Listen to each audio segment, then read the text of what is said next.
Hello friends, मेरा नाम है नितिन और आप देख रहे हैं आरपीएन शर्मा। तो जैसे कि काफ़ी सारे स्टूडेंट्स की ये रिक्वेस्ट आई कि हमें एमसीक्यूज भी सॉल्व करवा दिए जाएं, तो आज हम स्टार्ट करेंगे एमसीक्यूज कंस्ट्रक्शन प्लानिंग मैनेजमेंट के। फर्स्ट एमसीक्यू हमारे पास है, the construction work costing below ₹20,000 are classified as. That means question कह रहा है कि एक ऐसा वर्क है जिसकी कास्ट है लेस देन ₹20,000, तो वो किस चीज के अंदर आता है, वो कौन सा वर्क का होता है। इसके लिए हम कंसेप्ट समझते हैं। अगर हम बात करें मिक्स्ड एस्टिमेट्स में अगर हम बात करें तो कुछ वर्क रहते हैं और उनकी कास्ट रहती है। ठीक है, यानी कि हम बात करते हैं टाइप ऑफ वर्क एंड उसकी कास्ट की रेंज। टाइप ऑफ वर्क में सबसे पहले हमारे पास आ जाता है पेटी वर्क। पेटी वर्क एक ऐसा वर्क रहता है जिसकी कास्ट हमारे पास less than or equal to 20,000 रहती है। फिर हमारे पास आ जाता है माइनर वर्क, जिसकी कास्ट हमारे पास ₹20,000 से लेके 1 लाख के बीच रहती है। उसके बाद हमारे पास आ जाता है मेजर वर्क, जिसकी कास्ट हमारे पास ग्रेटर देन 1 लाख रहती है।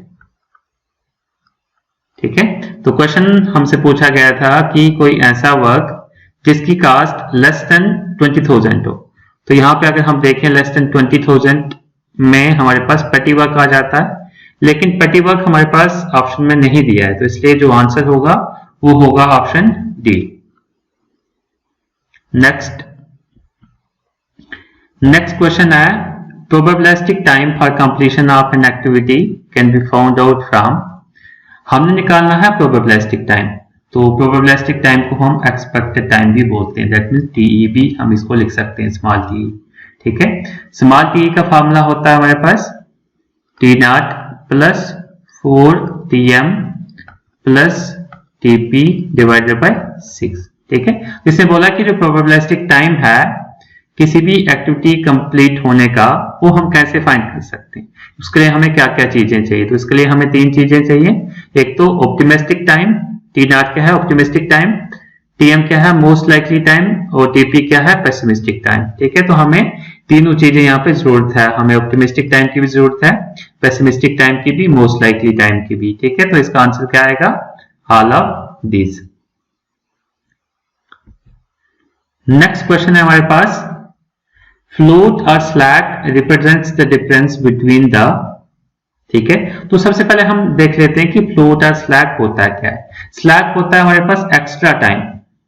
एक्स्ट्रा टाइम एक एक्टिविटी के पास कितना है, एक एक्टिविटी के पास कितना एक्स्ट्रा टाइम है कि वो हमारे टोटल प्रोजेक्ट को डिले ना करे।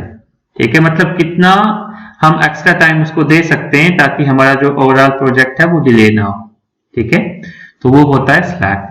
तो यहां पे पूछ रहा है कि जो स्लैक है वो किसका डिफरेंस रहता है। ठीक है, तो अगर हम बात करें स्लैक की, स्लैक को एस से हम डिनोट करते हैं, स्लैक इक्वल टू, इसका फॉर्मूला रहता है TL माइनस टी। ये स्लैक का फॉर्मूला रहता है। ठीक है, तो यही ये पूछ रहा है TL माइनस टी। ठीक है, अब यहां पे हम बात करें TL की, TL जो होता है उसको हम लिख सकते हैं latest allowable occurrence time. Latest allowable occurrence time, या फिर हम इसको बोल सकते हैं लेटेस्ट इवेंट टाइम,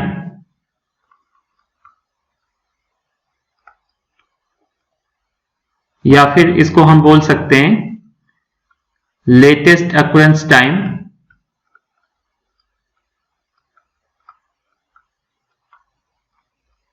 या फिर हम इसको बोल सकते हैं latest allowable time.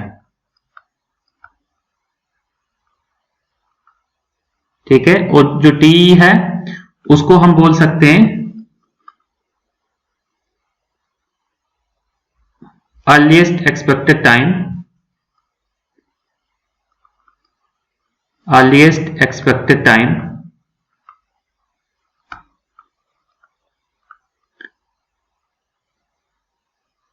earliest event time,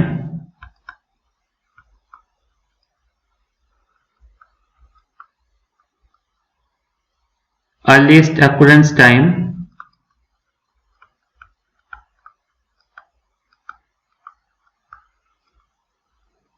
और earliest completion time।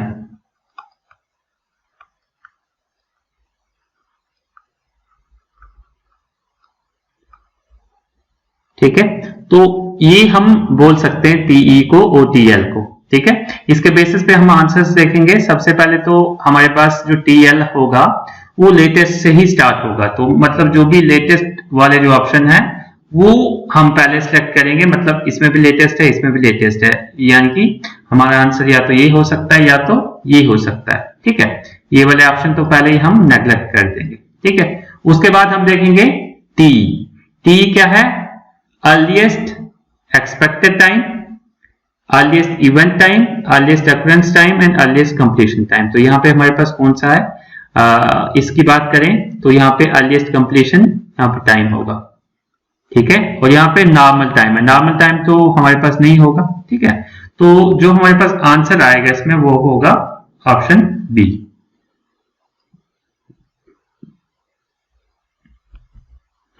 Next question है, the use of bar chart is very popular in construction departments because. Bar chart हम यूज करते हैं कंस्ट्रक्शन मैनेजमेंट में। ठीक है, प्रोजेक्ट को मैनेज करने के लिए हम बार चार्ट का यूज करते हैं। ठीक है, इसने बोला है कि जो बार चार्ट है वो हम पॉपुलरली यूज करते हैं। क्यों? पहले हम बार चार्ट बना लेते हैं कि बार चार्ट होता क्या है। ओके, बार चार्ट की अगर हम बात करें, बार चार्ट इस तरीके से ड्रा होता है। ये एक्स एक्सिस है, ये वाई एक्सिस है।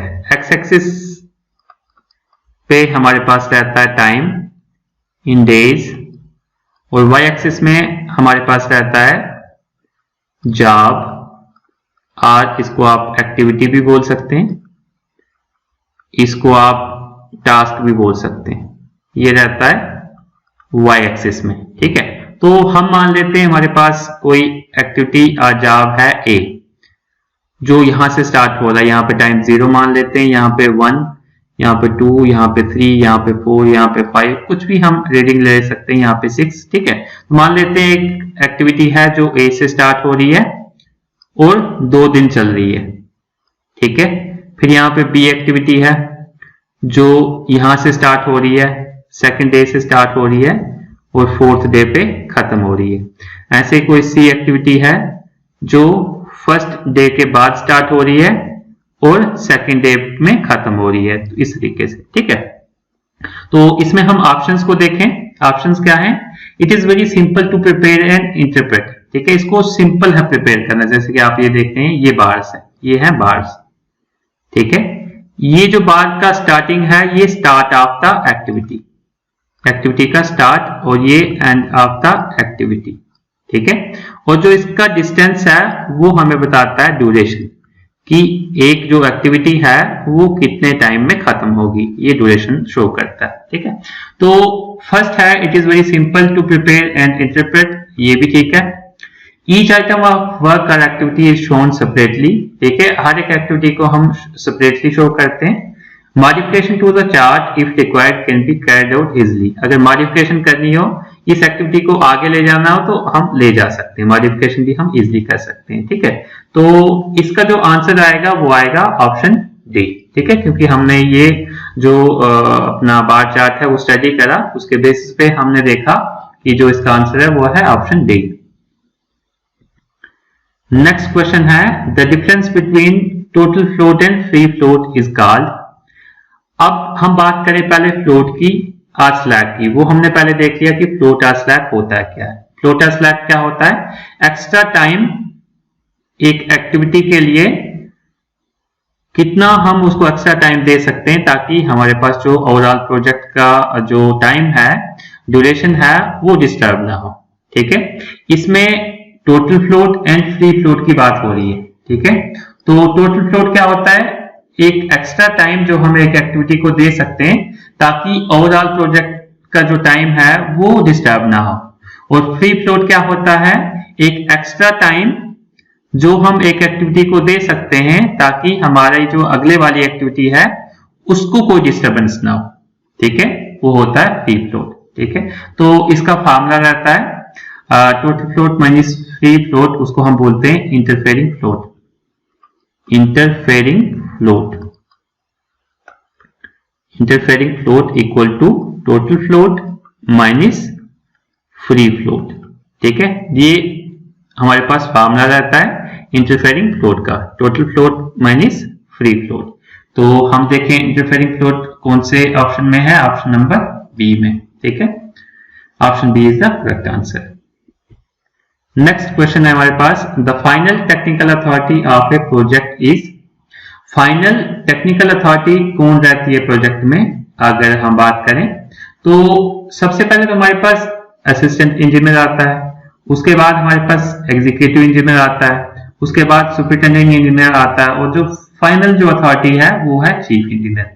चीफ इंजीनियर सबसे फाइनल अथॉरिटी रहती है जिसके पास फुल पावर्स रहती हैं, जिसके पास मतलब जो भी प्रोजेक्ट का सैंक्शन, जो भी प्रोजेक्ट में जो कॉस्ट लगती है वो फुल सैंक्शन जो है वो रहता है चीफ इंजीनियर के पास। ठीक है,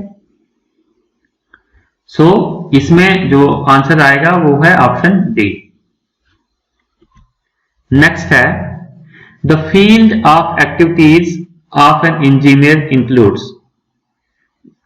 कि जो इंजीनियर है, फील्ड इंजीनियर है, वो कौन कौन सी एक्टिविटीज करता है। जो फील्ड इंजीनियर है उसको कौन कौन से काम करने होते हैं। फर्स्ट है एस्टिमेशन, एस्टिमेशन उसको करना होता है, बिल्कुल करना होता है।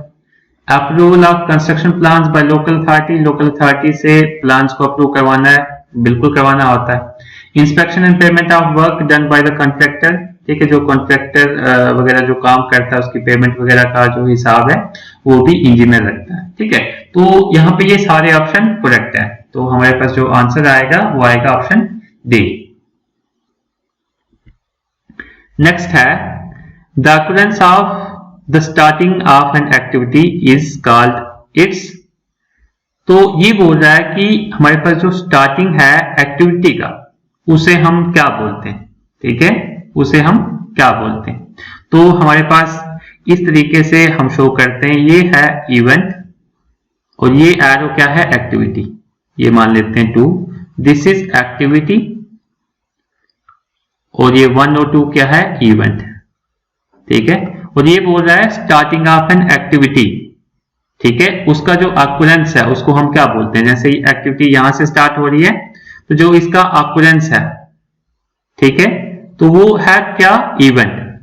और कौन सा इवेंट है, टेल इवेंट। टेल मतलब दुम वाला इवेंट, और इसका हेड इवेंट कौन सा है, 2। इस एक्टिविटी का हेड इवेंट 2 है और टेल इवेंट 1 है। ठीक है, तो इसका जो आंसर आएगा वो आएगा ऑप्शन बी, टेल इवेंट। ठीक है, क्योंकि स्टार्ट बोला है इसने, स्टार्ट ऑफ एन एक्टिविटी बोला है, तो ये किस में आता है, टेल इवेंट में। नेक्स्ट है हमारे पास क्वेश्चन, PERT स्टैंड्स फॉर। ठीक है, हमारे पास प्रोजेक्ट मैनेजमेंट टेक्निक्स रहती हैं, 2 मेन टेक्निक्स रहती हैं प्रोजेक्ट मैनेजमेंट टेक्निक्स। एक रहती है CPM, दूसरी रहती है PERT, PERT। ठीक है, CPM होता है critical path method, critical path method, और PERT होता है हमारे पास program evaluation and review technique, program evaluation and review technique, and review technique, review technique. ठीक है, तो देख लेते हैं program evaluation and review technique कौन से ऑप्शन से मैच कर रहा है। तो यहां पे हम देख पा रहे हैं कि जो program evaluation and review technique है वो हमारे पास मैच कर रहा है ऑप्शन नंबर सी से। So option number C is the correct answer. Next question है हमारे पास question number 10, the post tender stage of construction consist of. हमने बताना है कि जो पोस्ट टेंडर है मतलब टेंडर के बाद हमारे पास कंस्ट्रक्शन में क्या क्या चीजें आ जाती। पोस्ट टेंडर स्टेज के बाद क्या क्या चीजें आ जाती है। जैसे टेंडर हमें मिल गया तो उसके बाद हमें क्या करना होता है, तो ऑप्शन देख लेते हैं। असेसमेंट ऑफ वर्क, ठीक है, टेंडर मिल गया, हमें वर्क को असेस करना होता है कि हमें क्या वर्क करना है, साइट विजिट करनी होती है, ठीक है। Then finalisation of accounts, accounts को फाइनलाइज करना होता है। देन एक्सपेंडिचर जो हमें लगेगा काम को करने के लिए, जो खर्चा लगेगा उसको असेस करना होता है कि वो कितना लगेगा, ठीक है। वो भी पोस्ट टेंडर स्टेज के बाद ही होता है, मतलब जब हम टेंडर हमें मिल जाता है उसके बाद ही ये तीनों काम होते हैं, ठीक है। तो इसलिए जो हमारे पास आंसर आएगा वो आएगा ऑप्शन डी। नेक्स्ट है क्वेश्चन नंबर 11। क्वेश्चन नंबर 11 क्या कह रहा है, सीपीएम इज, सीपीएम मैंने बता दिया आपको कि सीपीएम क्या होता है, सीपीएम होता है क्रिटिकल पाथ मेथड, ठीक है। सीपीएम होता है क्रिटिकल पाथ मेथड। तो इसमें हमारे पास अगर हम बात करें सीपीएम की और पर्ट की, तो पर्ट जो है वो रहता है एक्टिविटी ओरिएंटेड, एक्टिविटी ओरिएंटेड, और सीपीएम रहता है इवेंट ओरिएंटेड, इवेंट ओरिएंटेड। ये हमें याद कैसे रखना है, इवेंट में हमारे पास यहाँ पे ई है तो ई से हम रखेंगे याद event, event oriented. And CPM क्या है, एक्टिविटी ओरिएंटेड, ठीक है। तो यहाँ पे हम बात करें एक्टिविटी ओरिएंटेड कौन से ऑप्शन में है, ऑप्शन नंबर ए में। So option A is the correct answer. Next question है, which of the following statement is correct in bar chart planning, ठीक है। यहाँ पे बात किसकी हो रही है, बार चार्ट की प्लानिंग की। तो करेक्ट स्टेटमेंट कौन सा है, ठीक है। तो बार चार्ट तो हमने पहले ही बनाया था, इस तरीके का बार चार्ट बनता है। एक्स एक्सिस में टाइम होता है इन डेज में, और वाई एक्सिस में हमारे पास रहता है जॉब, या फिर आप इसको एक्टिविटी भी बोल सकते हैं, या फिर आप इसको टास्क भी बोल सकते हैं। और यहाँ पे एक्टिविटीज रहती हैं, मान लेते हैं एक्टिविटी ए है, ये एक्टिविटी बी है, ये एक्टिविटी सी है। मैं अभी एक्टिविटीज को रैंडमली ड्रॉ कर रहा हूं। ये टाइम 1 है मान लेते हैं, ये 2 है, ये 3 है, ये 4 है, ये 5 है, ठीक है। तो देख लेते हैं इसमें ऑप्शन क्या है, the interdependence of the operations can not be portrayed, ठीक है। जो इंटरडिपेंडेंस है वो इसमें नहीं शो किया होता। इंटरडिपेंडेंस का मतलब क्या होता है कि मान लेते हैं ये जो एक्टिविटी है ये कहीं इस एक्टिविटी से लिंक तो नहीं है, या फिर इस एक्टिविटी से लिंक तो नहीं है, ठीक है। इसका मतलब हो गया कि ये एक्टिविटी करने के लिए क्या पता हमें ये एक्टिविटी पहले खत्म करनी पड़े, उसके बाद हमें ये स्टार्ट करनी पड़े, ठीक है। तो ये इंटरलिंक जो है ये यहाँ पे शो नहीं होता, तो ये भी ठीक है। दूसरा क्या है, the schedule can not be updated, ठीक है। शेड्यूल को भी हम इसमें अपडेट नहीं कर सकते, ठीक है। शेड्यूल को भी हम इसमें अपडेट नहीं कर सकते। देन तीसरा है, the spare time of the activities can be determined, ठीक है। स्पेयर टाइम जो है एक्टिविटीज का हम इसमें डिटरमाइन कर सकते हैं, नहीं कर सकते, ठीक है। तो हमारे पास जो आंसर आएगा वो आएगा option D, both A and B. मतलब ए एंड बी क्या है, करेक्ट है, और सी क्या है, रॉन्ग है। नेक्स्ट क्वेश्चन है, which of the following statement is wrong, इसमें कौन सा स्टेटमेंट रॉन्ग है वो हमें बताना है, राइट नहीं बताना है, रॉन्ग बताना है, ठीक है। तो यहाँ पे मोस्टली किस चीज के बीच में है, जो ये क्वेश्चन है वो एक्टिविटी और इवेंट के बीच में है। तो मैं पहले आपको बता देता हूँ एक्टिविटी और इवेंट के बीच का डिफरेंस, उसके बाद हम देखते हैं। हम इस तरीके से एक्टिविटी को शो करते हैं, सॉरी इवेंट को शो करते हैं, और ये एरो से हम शो करते हैं एक्टिविटी को, यानी ये आगे हमारे पास एक्टिविटी, और ये 1 और 2 के आगे ये आगे हमारे पास इवेंट, ठीक है। और यहां पे मैं आपको बता दूं कि जो इवेंट है टाइम एंड रिसोर्स को कंज्यूम नहीं करता, और एक्टिविटी टाइम एंड रिसोर्स को कंज्यूम करती है, ठीक है। क्योंकि ये काम है, मतलब कोई काम हो रहा होता है तो उसमें टाइम भी लगेगा और उसमें रिसोर्स भी लगेंगे, जैसे मटेरियल वगैरह लगेगी, लेबर लगेगी, ठीक है। तो वो लगेगा इसमें। और इवेंट में ये दोनों चीजें नहीं लगेंगी। ठीक है, तो देख लेते हैं ऑप्शंस। फर्स्ट ऑप्शन क्या है, an activity consumes time and resources. ठीक है, एक्टिविटी टाइम और रिसोर्स को कंज्यूम कर रही है।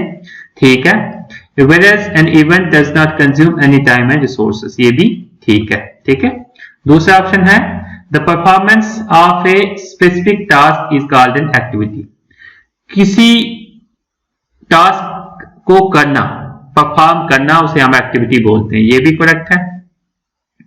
an event is an instantaneous point in time at which an activity begins or ends। ठीक है, तो वही इसने बताया कि जो इवेंट क्या है, एक इंस्टेंटेनियस टाइम है जहां से एक एक्टिविटी या तो स्टार्ट होती है, यहां से एक्टिविटी स्टार्ट हो रही है, और या तो फिर एक्टिविटी एंड होती है, यहां पे एक्टिविटी एंड हो रही है, तो ये दोनों इवेंट है। ठीक है, तो ये भी सही है। तो रॉन्ग क्या है इसमें, रॉन्ग कुछ भी नहीं है, तो इसमें जो आंसर आएगा वो आएगा डी, नन ऑफ दीज। ठीक है, आई होप यहां तक आपको सारी चीजें समझ में आ गई होंगी। फिर भी आपको कोई डाउट हो आप कमेंट सेक्शन में पूछ सकते हैं। अगर वीडियो अच्छी लगी हो अपने फ्रेंड्स के साथ जरूर शेयर करें, और चैनल को अभी तक आपने सब्सक्राइब नहीं किया है तो प्लीज सब्सक्राइब करें ताकि आपको फ्यूचर में ऐसे ही वीडियो लेक्चर्स मिलते जाएं। ठीक है, आगे जाने से पहले हम आगे क्वेश्चन देखते हैं जो हम नेक्स्ट वीडियो में करेंगे। वो है the contractor is responsible for, आपको इसका आंसर कमेंट में बताना है। नेक्स्ट क्वेश्चन है military type of organisation is known as, इसका भी आपको क्वेश्चन का आंसर बताना है। नेक्स्ट क्वेश्चन है ए माइलस्टोन चार्ट, इसका भी आंसर बताना है। ऐसे ही आपके पास कुछ क्वेश्चंस हैं, आप इनके आंसर कमेंट में बता सकते हैं। क्वेश्चन नंबर 26 तक आपने आंसर बताना है। अगर आपको पता है आंसर तो आप कमेंट में बता सकते हैं। Thank you.